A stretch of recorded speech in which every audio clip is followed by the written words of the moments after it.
Today, we are diving into some fascinating new research that could really shake up how the wine industry talks about energy. We're looking at a completely new way to measure efficiency, and what it's showing us is that the old methods, well, they might have been telling us the wrong story all along. It's a question that seems pretty straightforward, right? But as it turns out, the answer is anything but simple. The way the industry has been measuring energy performance can actually be super misleading. So you have to ask, what if the main yardstick we've all been using is just broken? And just take a look at these numbers. I mean, they're all over the place. We're talking about specific energy consumption, right? Kilowatt hours per hectoliter. In New Zealand, it's around 47. In South Australia, it's a whopping 214. That is a massive difference, over 350%.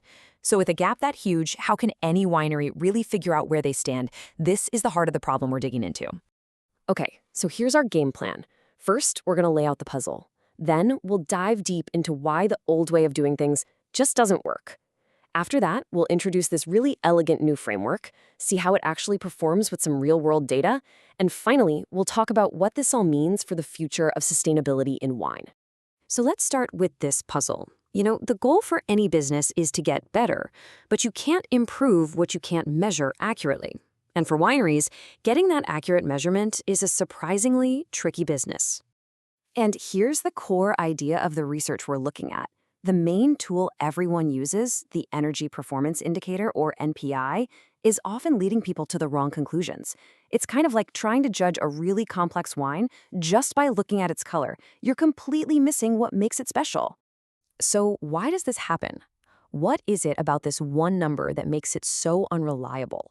Let's really break down the flaws here. You see, this is the critical part.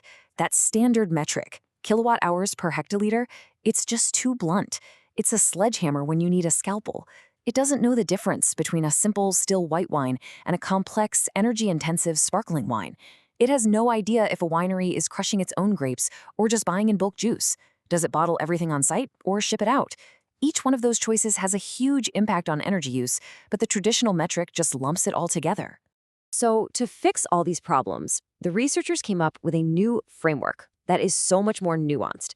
It's a three-part approach, and it's designed to finally give us a real apples-to-apples comparison. Just think of it like a new toolkit. First, it puts wineries into one of 11 reference models based on what they actually do. Are they just bottling, or are they doing the whole process from grape to glass? Second, it uses 3 new indices to measure how much work gets outsourced. And you know what the best part is?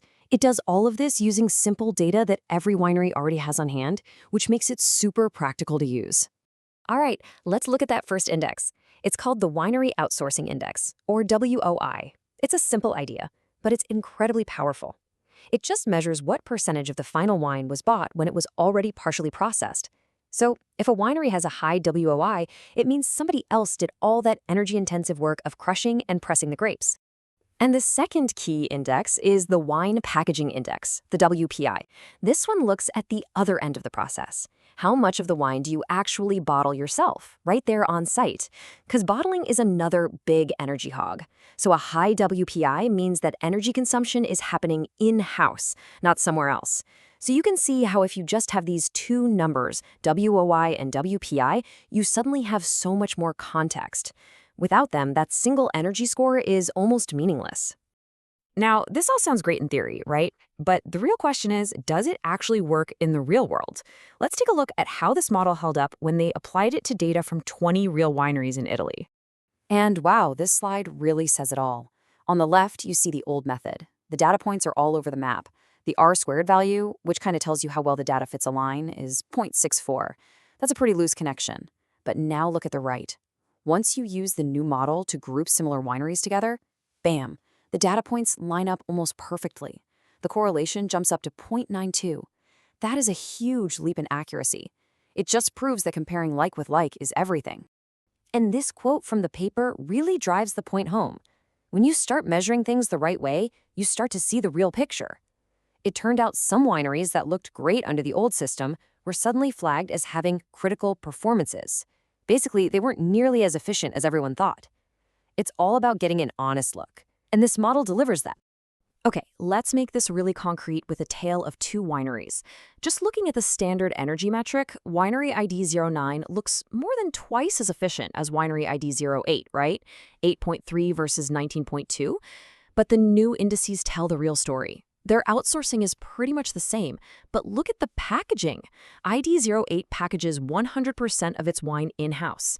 ID 09 only does about half.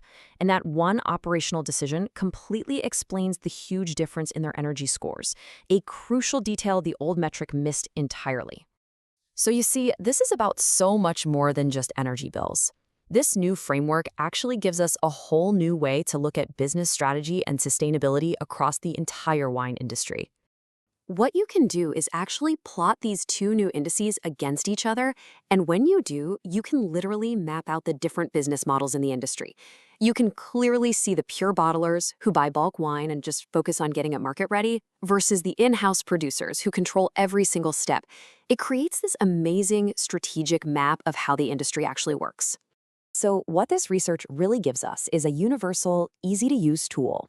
It lets wineries benchmark themselves accurately, which helps them improve. And it gives folks like certification bodies and investors a much, much clearer picture of what a winery's real energy performance looks like. And that leaves us with one last really big thought. Imagine if we built a global database using this smarter framework. Just think about the kind of innovation, the collaboration, and the progress that could unlock for wine sustainability all around the world. It's a pretty powerful idea to end on.